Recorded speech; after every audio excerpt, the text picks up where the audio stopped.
Michael. Sure. Welcome, everybody. My name is Michael McClune. I'm a co-chair with Sharon.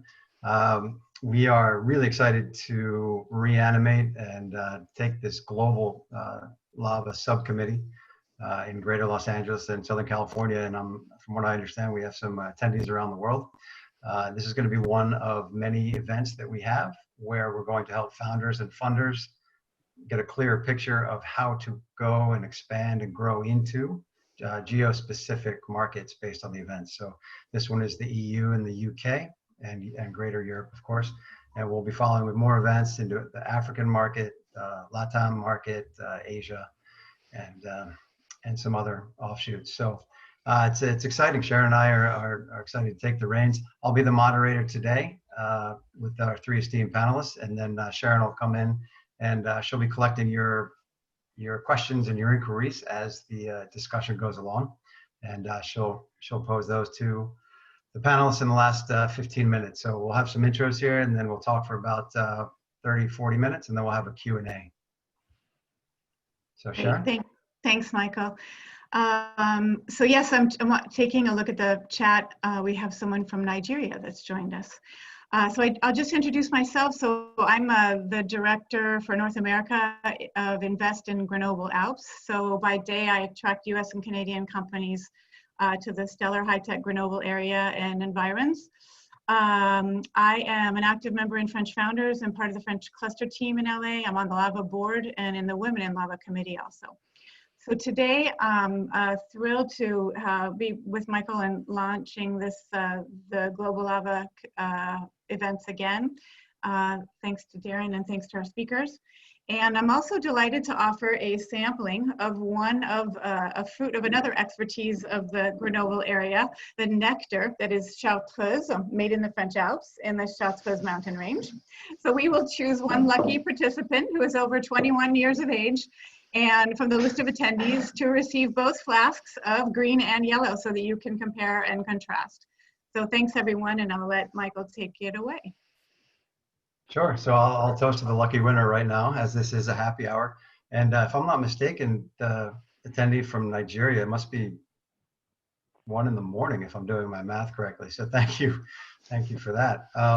So my name is Michael McClune. I help run the International Business Accelerator, where we take startups and high growth companies and we catapult them into foreign markets, the global marketplace. We do it quickly, we do it compliantly, and we make sure we do it profitably. So in today's panel, we have Brenda McCabe, who is an American. However, she has extensive experience in Europe, leading companies as well as raising funds. We have Alfred, who is a VC from France, and James Cummings, who works for the Mayor's Accelerator for the City of London. So all three of them are based here in Los Angeles, but they all have extensive research and focus in the EU. So Brenda, you want to introduce yourself a little bit? Yes, thank you, Michael. It's a pleasure to be with this group today. As Michael said, I'm an American, although I spent most of my adult life living in Spain and Italy, working largely in McKinsey, some private equity, big pharma. I was the VP strategy, AstraZeneca, and digital health and clean tech. I'm currently acting as CEO of an enterprise SaaS and software company, Matchbook Services. It's a company that is based here in Los Angeles, and we are about $775,000 in sales, recurring revenue. We do have cross-border sales and clients. I also will speak a bit in some of the questions that have been prepared as a FemTech angel investor. And there's a European story behind that. I worked in pharma and digital health. So Jubal Health is a company I'm invested in, I advise, and it is a platform that provides fertility education to couples that are on that journey. It's a AI conversational bot that connects patients with doctors. And finally, a lot of my comments will be around regulated industries. So energy, clean tech, and digital health. Thank you. Excellent. Alfred? Yeah. Hi. Uh, and nice being here too. Sharing some interesting point of view. As you can hear, I'm French with that strange accent. Sorry about that. I primarily, before being a VC, I've been an entrepreneur for 20 years, starting in France, and first company that I sold, and second one, the first one was a purely French. Second one was French at the beginning, then European. Then I started European, the US entity, and then it became a global company, became leader that was in the online publishing business on the tech vertical. And at the end, we took over the leadership of the US player which was CNET. I got that full, experience starting from France and becoming a global leader through the US. It was not an easy play, and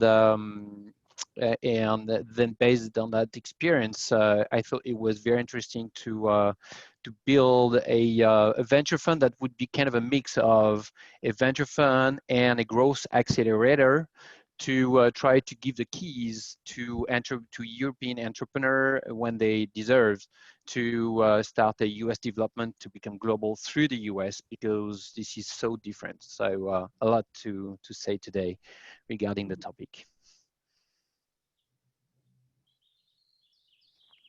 James. Brilliant. Well, talk about your free and confidential expertise. That's it. That's a good starting point. And thanks to Darren, Michael, Sharon, and Alfred and Brenda as well. So I'm James. I work for London & Partners, which is London's international trade promotion and investment agency.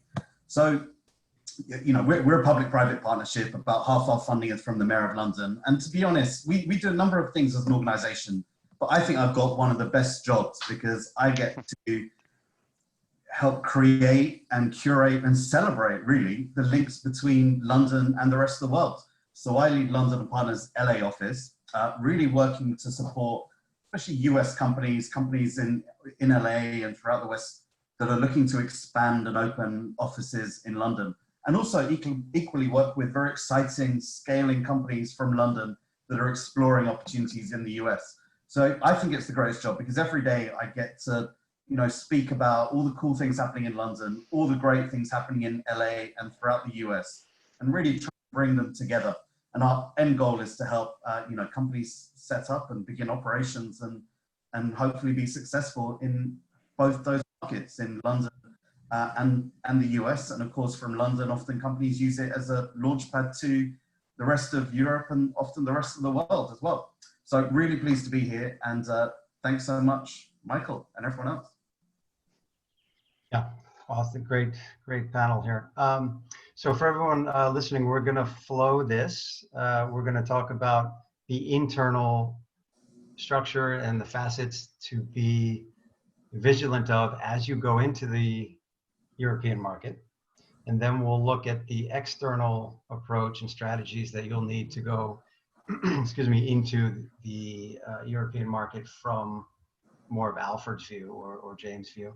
So we'll do the internal and the external, and then we'll get into the financial part of it, the dollars and the cents and the euros and the cents, and then we'll go a little bit more into alternative funding opportunities and resources, and then if we have time, we'll talk about the general landscape, and if we're lucky, we'll see who's the new leader in Europe. We'll pit the Frenchman against the Brit and see if it's post-Brexit or France is now the leader in helping startups with foreign direct investment. So that brings us to our first question, and this is for James.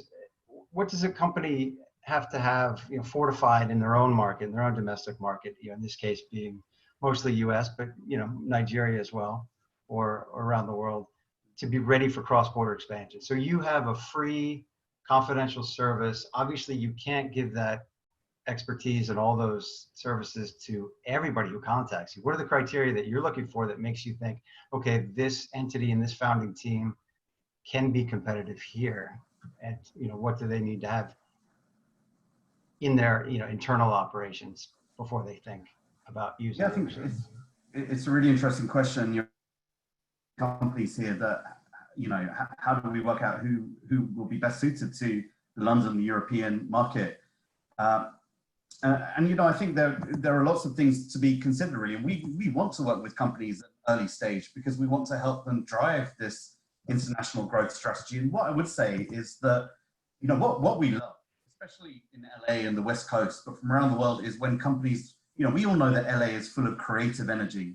And honestly, we love that in London. And I think that's kind of, before talking about, the teams or the resource, that creative energy that drives West Coast companies, we love it in London and the UK and Europe. And I think in London, it's because London mirrors it, So I think that is really fundamental. You've got to have that creative energy and showcase it and bring it to Europe.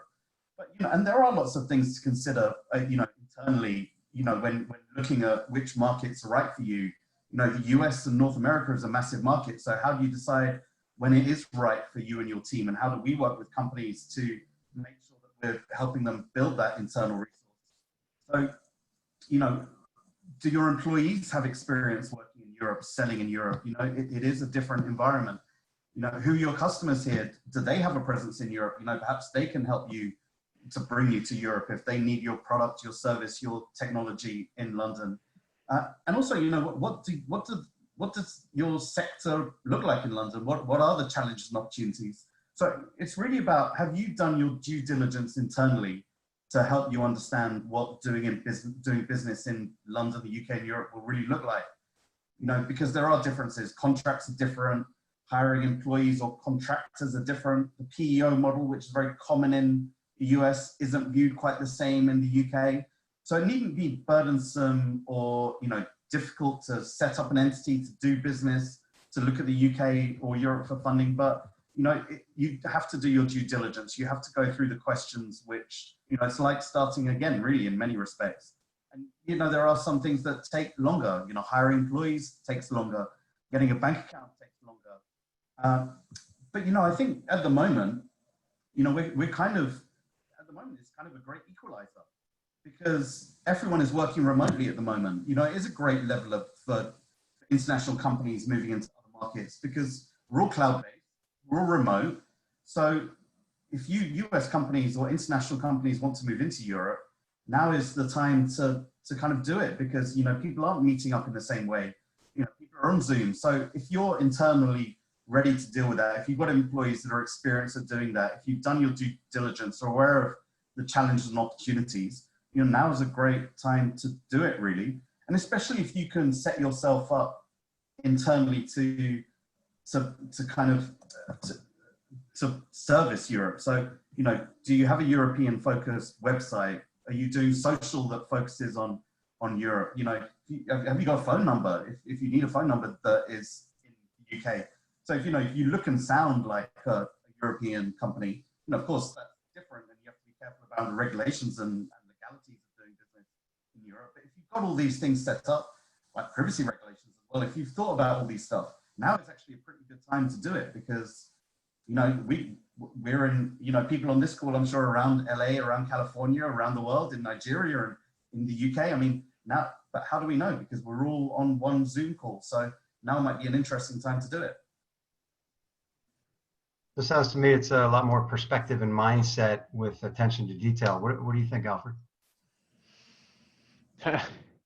I feel that if you want to, topic is how you need to understand exactly where, of course, so let's start from the basics. Of course, if you think about going to Europe, it's because you're really successful in the US, and then you have your secret sauce is obvious. You have the growth, market fit, whatever. And you feel it's time to go there before having anybody else doing it before you do it. At some point, it's probably the point. So as soon as that is obvious to me. So then the question is, first of all, if you really need to get a deep understanding of the EU complexity, because EU is so different, right? As it is for us when we we want to penetrate the US market. EU is a different market, is a different regulation, and with different countries into it, with different regulations into it. It's not like US, you know, with one federal that goes over mainly the 50 states. So that's very different. Languages are different. Culture management, I mean, goes with the culture. So it's so different. You know, think about, you know, talking about management. Recently, you know, Uber fired some you know, a chunk of employees through using Zoom, which in the US is fairly okay, very pragmatic, right? In Europe, it it's that was an issue. You know, it's not the way it works. I'm not saying it's good or bad. I'm just saying, you know, it's a different culture. So so then the point, thinking about that, is what's going to be the you know, the first country you're going to choose to for your headquarters for Europe. So what's the, you know, it's a full process, and obviously that's what I like the topic, because what you're saying, you're talking about, you know, how you could raise funds for a US startups, raising funds in Europe with European VCs, which at some point, you know, doesn't make sense, because you say, hey, you have in the US the best in class VCs, right? So why would you raise some money in Europe, knowing that if you're successful in the US, money coming from VCs is not, it shouldn't be the issue, right? So, but in my eyes, it makes tons of sense, because then you have part of your shareholders that truly understand what is Europe, what does it mean, does your business plan make sense, regarding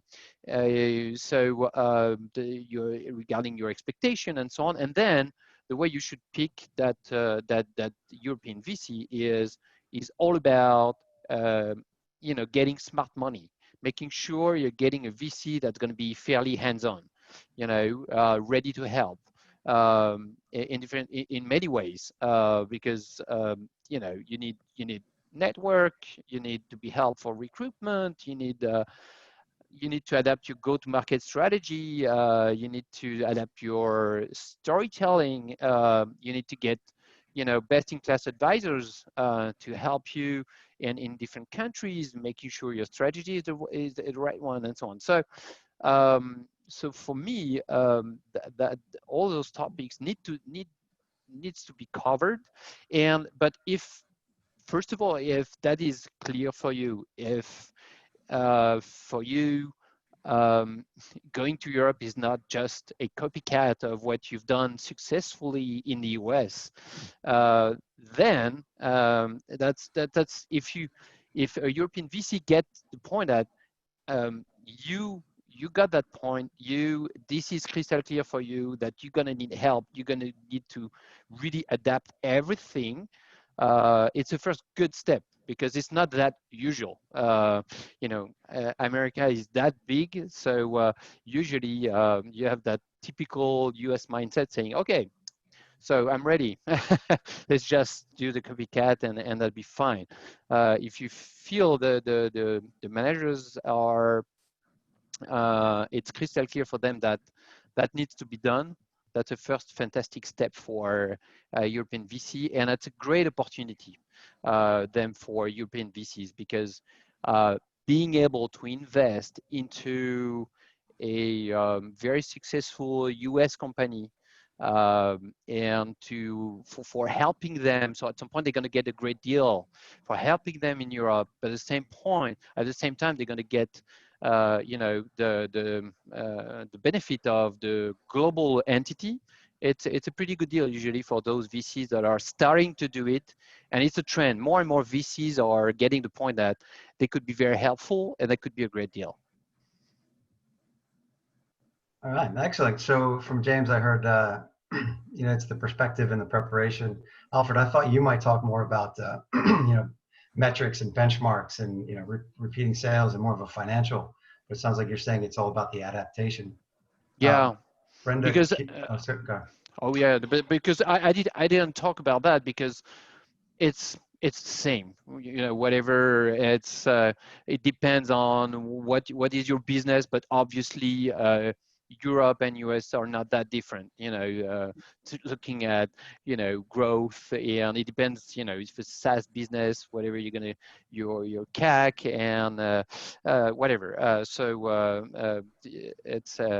the way there's nothing that different all in my right. eyes. Well, I think I saved the best for last. And by the way, thank you, James and Alfred. You covered the first two questions pretty much in the same, very efficient startup-like. Brenda, I'm eager to hear what you have to say, your 2 cents, both the dollar sense and the euro sense, from a bilateral, perspective based on your experience. Well, I think as a U.S., I think James mentioned it as well. I mean, the U.S. market is so uniform and it's so large. I think any European investor will want to see that you've got product market validation, right? And some traction. And in today's world, again, working remote, the power of getting eyeballs on your website and using social media, even if you're in a regulated industry or SaaS, you can actually understand behavior on your website of potential partners and VCs and the like that are actually out looking at you. So I think European investors, if you're coming from the US, first of all, you will want to have at least proven your product market fit, right? And have some traction. In terms of, I'm coming at this again in the digital health world, you want to be in a very large market. There's nothing like TAM, right? I can speak specifically to Jubal Health. We're in the fertility space, started in preconception, and everybody has babies across the world, right? And there just so happens to be a really large and reputable institute in Spain that is the leading institute in fertility. And I think so basically we did get an investor from Europe who liked, one, the market we're in and the size. And having babies, while it might be language differences, the clinical side is pretty similar. So it's scalable. So they like that. That's a specific case. I think the other thing that you should keep in mind, and I didn't hear my colleagues say this is how I operate, and I found it very useful while as an executive at a startup in clean tech, very capital intensive, and regulated industry, you want to have advisors. Perhaps that's the office of the mayor of London, but some legal advice, perhaps a CPA. There are a lot of these, ex-KPMGs or EYs, not to talk about logos and specifically, but you want some pretty smart people on the ground that are relatively inexpensive to hire to be your partners and kind of anticipate any red flags, all right? All right, thank you. Mm-hmm. So you mentioned that you had an investor from Spain. Yes. And I think you had mentioned a story about you had taken some money from the U.S. federal government, but there was some intellectual property issues that the Spanish investor was wary about. My question is really, what are the practicalities and the nuances of taking investment from Europe, versus here? I know Alfred said it's very similar, but I mean, are there other expectations? Like Alfred, if you cut $1 million check for a company that already has $1 million investment here in the U.S., are their behavior, is the behavior expected to be a little bit different? Is the duration of the money and the runway different? I mean, you said you like to see them go to the bank and get some debt first while they have that leverage because they already have $1 million. Why not go get more for cheap? Um, and, Yeah. yeah. So there's the only main difference I would, in terms of behaviors and expectations is probably that the US usually is a bit more aggressive in terms of businessmen. The expectation are, that goes with the large market that is in the US. So usually you can see a kind of growth expectation are higher than what you can usually see in Europe. So that's the only difference in terms of expectation looking at the business plan.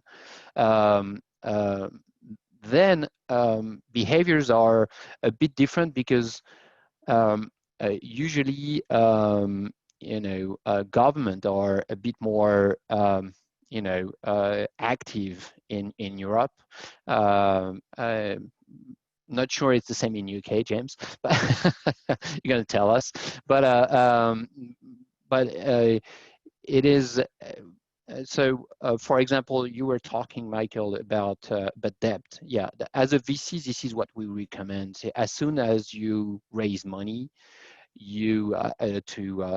from VCs, that means you're full of cash, and that's the perfect moment to get some additional debt, which are non-dilutive vehicles, which is great currently because the cost of the debt currently is super low. So definitely that's what we encourage big time startups to do that. And in Europe, it's probably easier right now to get that. Specifically in France, you have a lot of money that you can get from, you have the sovereign fund in France, the BPI, which is super active. It's active into the VC ecosystem, but investing directly into startups, but also super active in terms of grants and loans all over the place. And it could be, at the country level, but it could be also in regions. So you have a lot to get, and it's definitely something that you need to consider, and that is very attractive when you're considering the different countries you could get in. Considering that is very, very meaningful. We could talk a bit later probably also about the kind of regarding the taxes and the grants you could get also on innovation. That's very specific to France, but because not specific to France, but France is even more active in terms of grants for innovation. So if you want to build tech teams in France, for example, it's currently people they don't know enough about that because it's a real opportunity. You have tons of talents, but at the same time, you can get grants, loans, tax reduction, and even if you don't you don't pay tax, you can get a refund of those tax incentives. So it is very, very interesting, and there's a lot to do.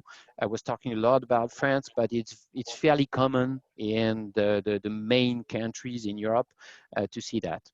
Probably, Brenda, you could confirm based on your experience in Spain and Italy. Right. I think the war story that Michael teased out the other day in preparation for this call is we were in a Series B raise. So we'd already raised over $80 million in a pretty capital intensive device for solar energy. And the Southern European countries had very nice tariffs, which made it a very interesting launch market. We went so far as to seek a tax, was actually a grant to have manufacturing in the south of Spain. Everything was signed. €1 million was deposited in our account. they had not yet closed, I think, on one of the last investors in the Series B, and they got gun shy. They did not want to have debt of a sovereign country on the books. I got the phone call from the CEO and had to return the money. So I think at that later stage, when you're raising so much money, some investors are more gun shy. However, I have another example in the US. I don't know whether I'm jumping guns, Michael, but SBIR grants, the largest seed fund in the United States, is non-dilutive funding, relatively easy to get, $225,000 up front to do preclinical, or you can actually for technology. And I would encourage early stage companies to go to those funds if you haven't. It's not a lot of money. It gets you, if you still don't have an MVP, it gets you a long way. And there's 3 calls a year for applications. It's good. It's good to it's a good point to give some examples. I'm going to give you one. So what I didn't say as a VC, we're investing. We're cutting check between 5 to 30 million euro at a Series A, B, or C level. So just to give you an idea, so the kind of if I look at one of our last investment, this is a pure tech software company in the travel industry. We made with 2 other funds, we made a 30 million investment. But right after that, we got a loan of 7 million. And we've got also, which is a mix of a loan and a grant from the sovereign fund on innovation. We got 3 million on top of that. And then talking about the cost, the research expenses, R&D. Just so you know, in France, we can get up to 30% of tax deduction. So 30% of the cost that could be tax deductible,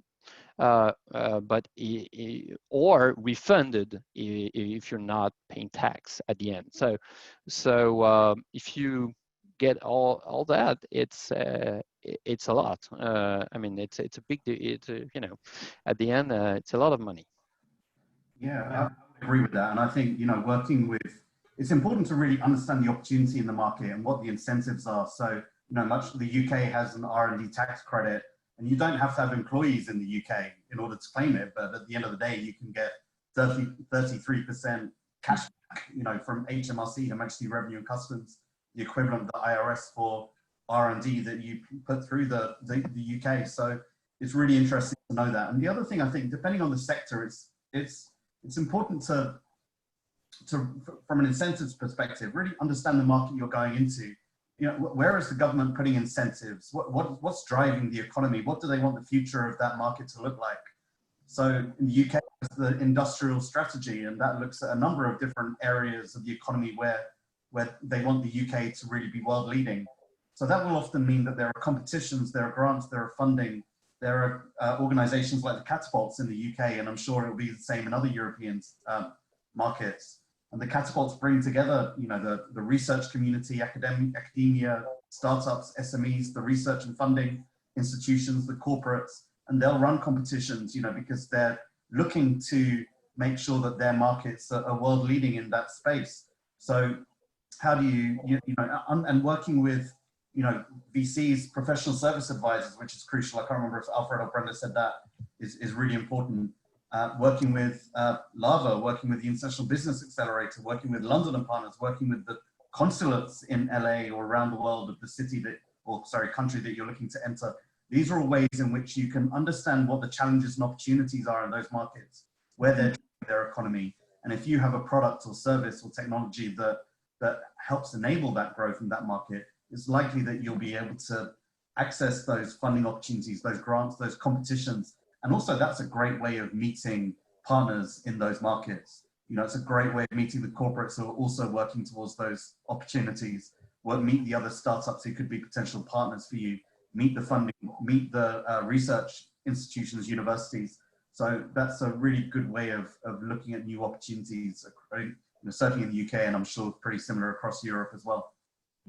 I'll interrupt. Yeah. I'll just interrupt, Michael. Is that okay? I'm going to ask one of the questions from the audience because it plays into the, I just heard that you didn't have to be necessarily, you didn't have to have employees in London to get some of these incentives. And there's a question about, is it simply an urban myth then that startups need to be physically proximate to their VCs or other investors?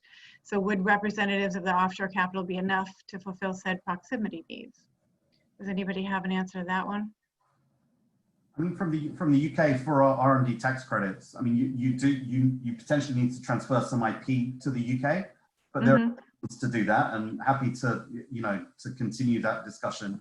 I think, you know, you have to look at the market carefully as well. I mean, for the and I don't want to jump, I know we were going to maybe talk about it later if we get time, kind of the differences between France and UK and Germany and Spain. I mean, I think for the UK, it's very easy to set up an entity and to hire someone in that entity.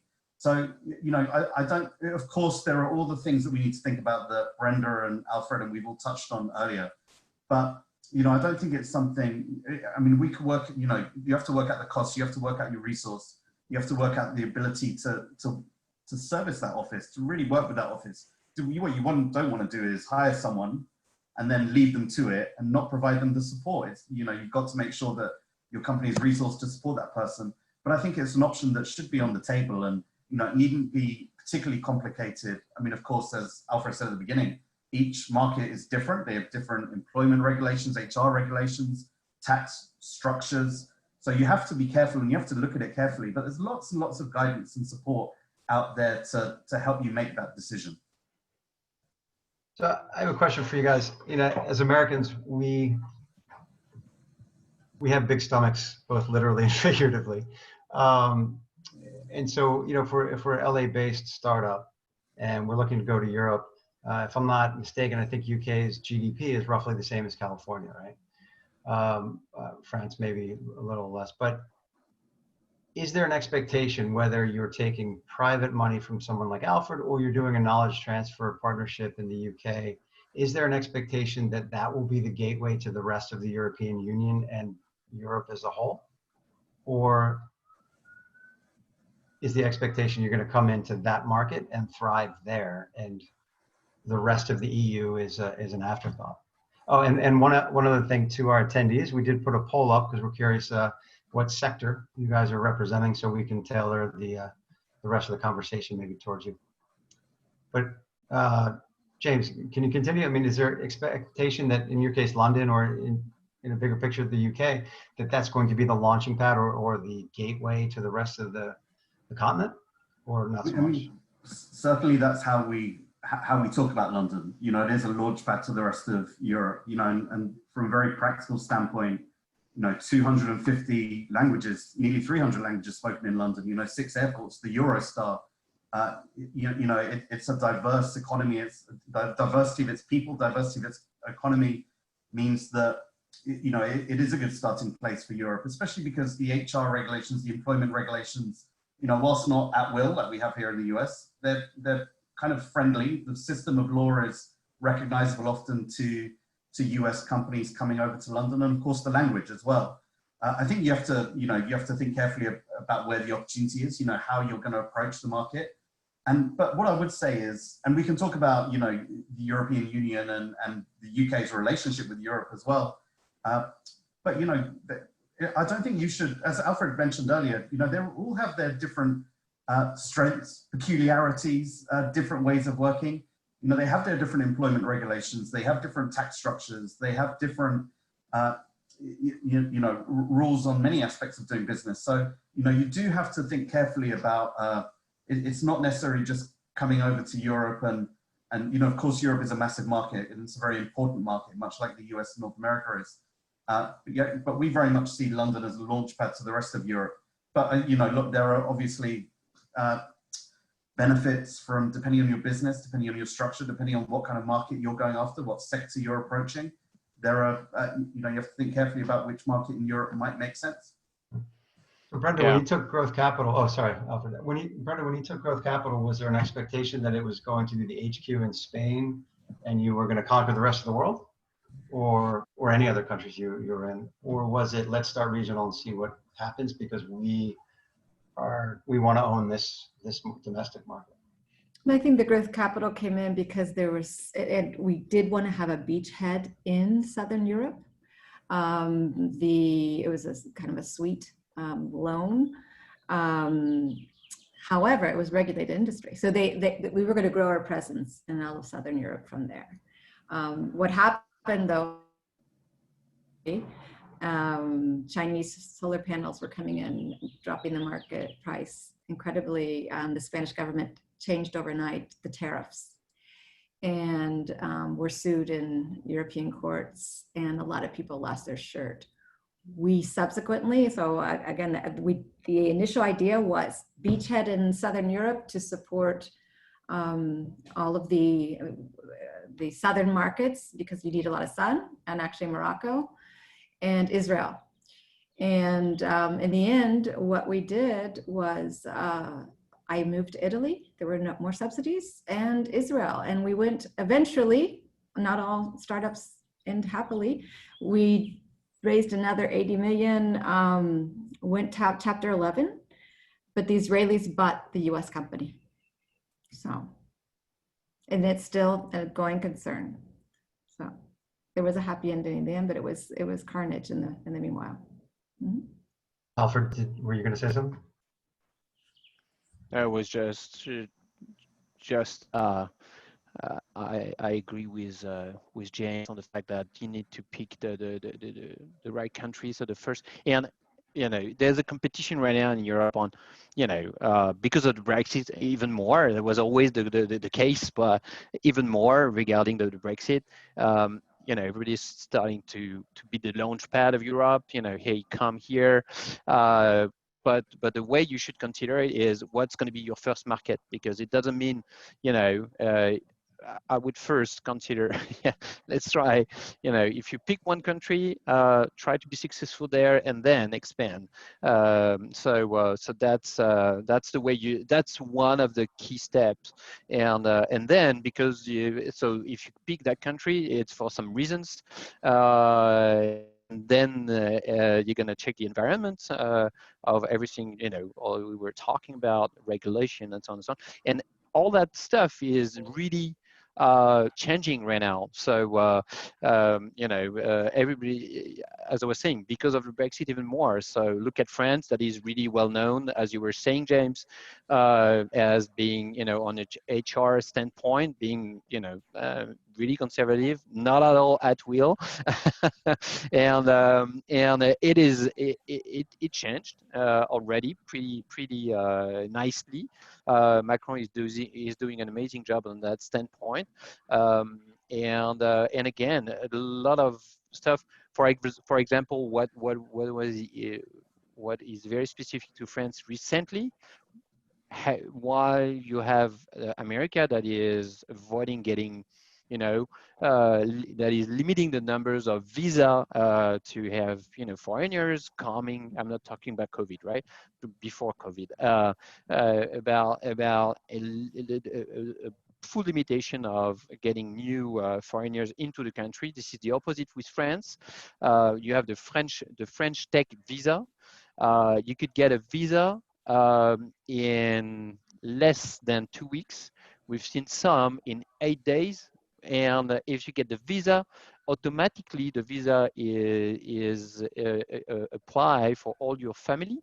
So that's the kind of stuff. So just an example to say that everything is changing right now. So you need to look at it carefully and not staying on old-fashioned, you know, stories and but again, there's regulation on that one. But then first of all, I would consider it as a market, and making sure if you pick that as a first market, making sure it would be then a good launch pad for Europe. I'll jump in maybe with a question. Is that okay, Michael? Yeah, sure.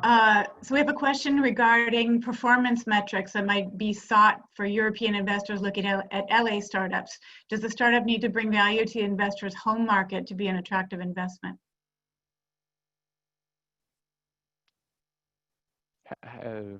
Not necessarily.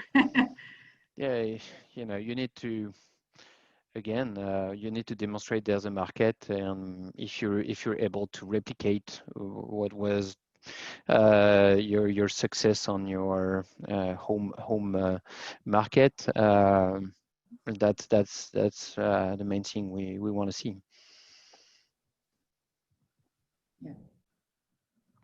Okay, let's take more of a fun question before we open it up to more Q&A. In our accelerator, we don't play favorites. It's really quite literally the market fit. Where's the best opportunity? But things are always popping up. Like Hungary, I think their tax rate is 8%. So people are always asking, should we HQ in Hungary? Or I should say that Bulgaria I think is 9%, but it's actually in the end less tax you're going to pay in Bulgaria than Hungary. But anyway, so they're always asking these questions of can I skirt this, and how efficient can I be with that? Brenda, going into Italy and Spain, is there a lifestyle choice there for an easier life, or maybe the south of France, Alfred? Versus the big metro areas, or is it, how important is talent in the big cities? What do you guys think? And where should you stay away from? as far as corruption and just general hassle. Right now, they don't let Americans in Spain, so.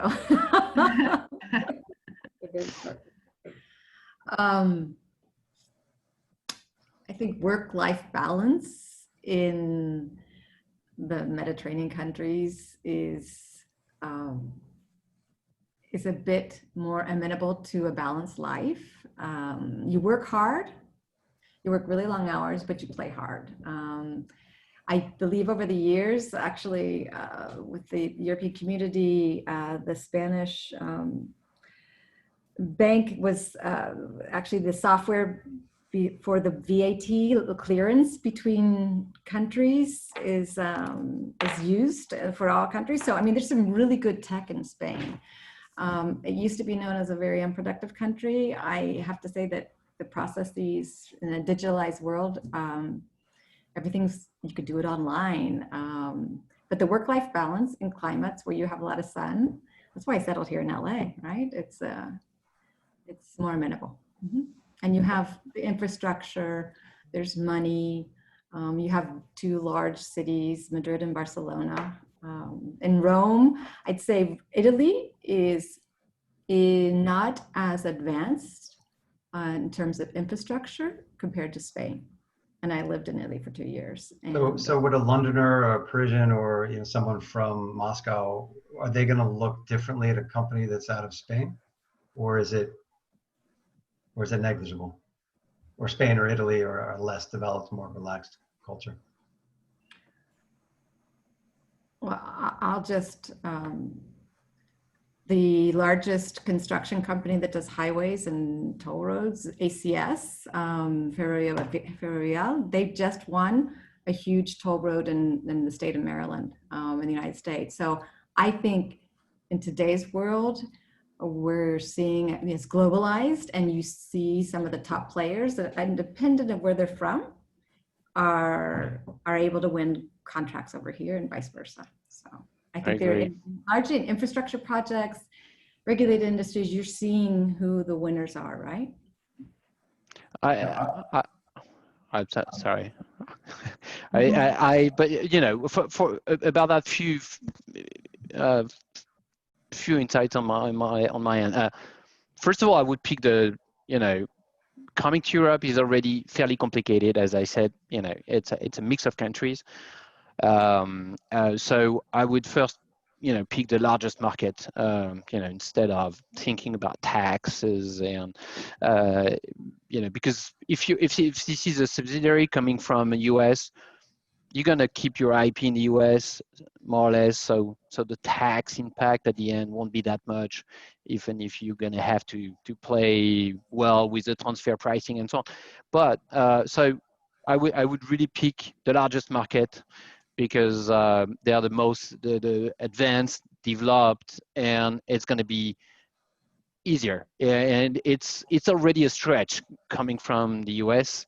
Even the largest market are small market compared to the US, and so that's what I would that would be the guidance. Also, this is because more or less, even if that is changing too, the politic environment is more stable.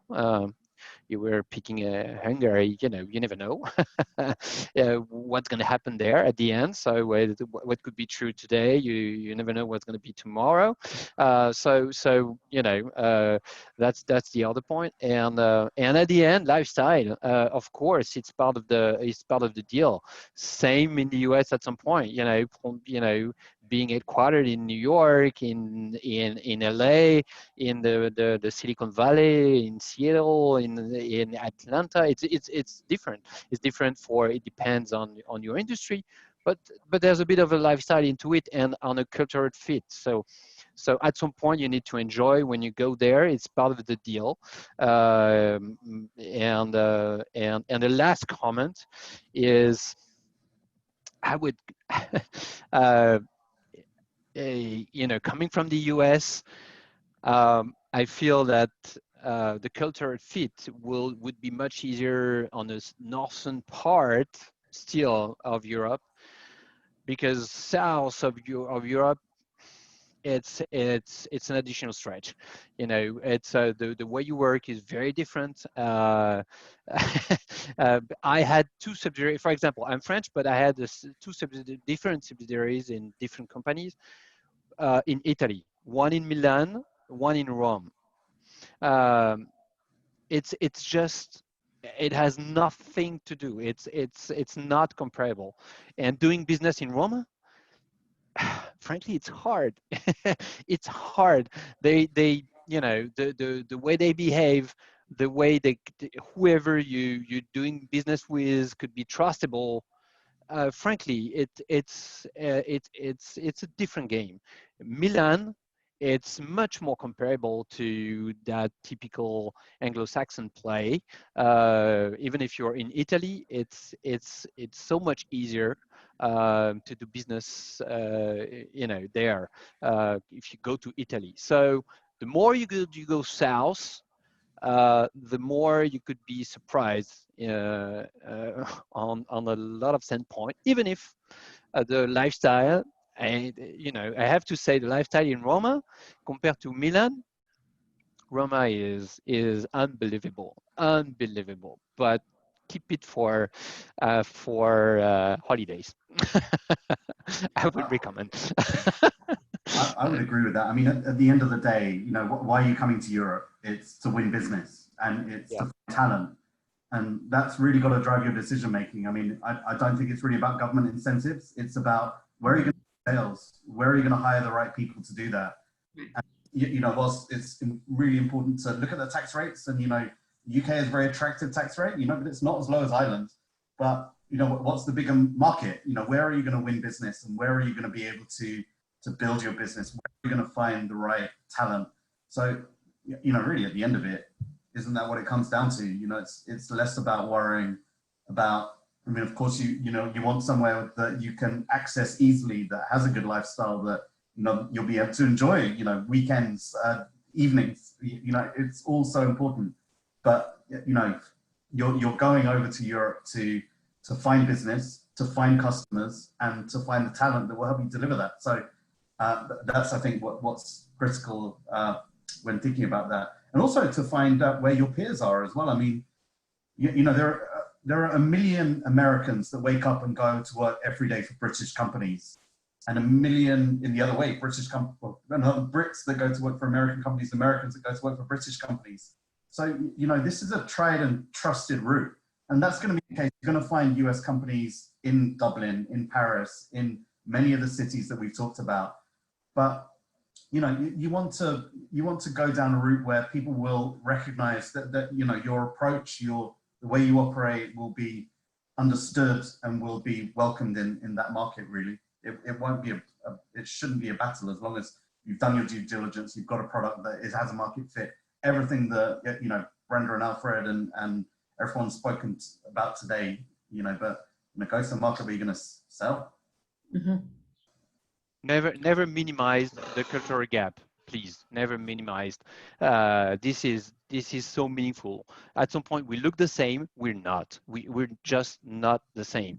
So the cultural gap is massive, and you can't tell in an hour of a meeting. You would say, oh, yeah, it's fine. Everything looks good. At the end, we're so different. So the point, you know, again, looking at Northern Europe and South, even if it is changing, as you were saying, Brenda, it is changing. But you know, the cultural gap is going to be, you know, thinner in between. And just let's be very pragmatic. Look at the if you look at the unicorns, you know, for example, in Europe, look at the numbers of unicorns you're going to find, you know, in Northern Europe compared to Southern Europe. You know, it's you know, it tells everything. I think. Sharon, do you have some questions there? Yeah, I'll just I think it's probably best now to throw them all out and see if anybody has a specific one they would like to answer to. One of our attendees would like to know, have more light shed on how they can attract VCs into Nigeria. There's a question about Ireland, how the Ireland play is adding to you or how Ireland compares to the USA taxes and also to other European countries, I imagine. And then if before a company succeeds in the US market, is your advice not to access the European and UK markets or even other markets? And how is that beneficial for startup companies, if so? Let me go up here. Do you mean the question is, because you said we could answer right away. Sure. The question is, should we go to Europe before being successful in the US? Possibly, yeah. Yeah, I would say no. Please no. Please don't do that. You know, too complicated. Yeah, agree. And we have a question relative to the current COVID-triggered recession. If it sustains, how would that potentially affect EU and UK-based private equity? Is it smart for LA startups to diversify fundraising overseas, or would private equity face wider risks overseas before it does in the US? So speaking, again, same point for trying to raise in Europe while you're not successful in the US. It's going to be difficult. But talking about COVID, you know, I will let James for UK because I'm not 100% sure, but definitely looking at France again, and some other countries, it's pretty obvious. The sovereign banks are doing a lot, and they're making sure, you know, most of the funds are still raising money. And so there's already a lot of money because you got a lot of funds. It's same in the US for that. So a lot of funds raised a lot of money before. So there's a lot of dry powder already in the game. But what we can see and what we can tell, and this is also, as I was just saying, the sovereign bank is doing a lot for that. The funds are still raising funds, even more, I would say, than the startups are raising money. So, which is pretty good for the long run. Even if I would not be the most optimistic person here for what's going to be 2021. You know, I think the economic crisis is going to be pretty deep. But talking about ability to raise money, it will be still there, and for that specific reason in Europe. sovereign banks are very important. That's what I mean. Absolutely. In the UK, so last year London companies raised just under 10 billion pounds, and this year from January to May, UK companies have raised about 5.3 billion. That was a report that came out this week because this week is London Tech Week in London. I'd encourage you to all join tomorrow morning. The time difference doesn't help, but Hillary Clinton is speaking tomorrow morning, which is part of London Tech Week. So money is being raised in London. It was interesting actually last year. I know this is kind of US to London, but Silicon Valley or West Coast VCs, US VCs invested $4.4 billion into UK tech companies last year. That's an incredible amount. That's a big proportion.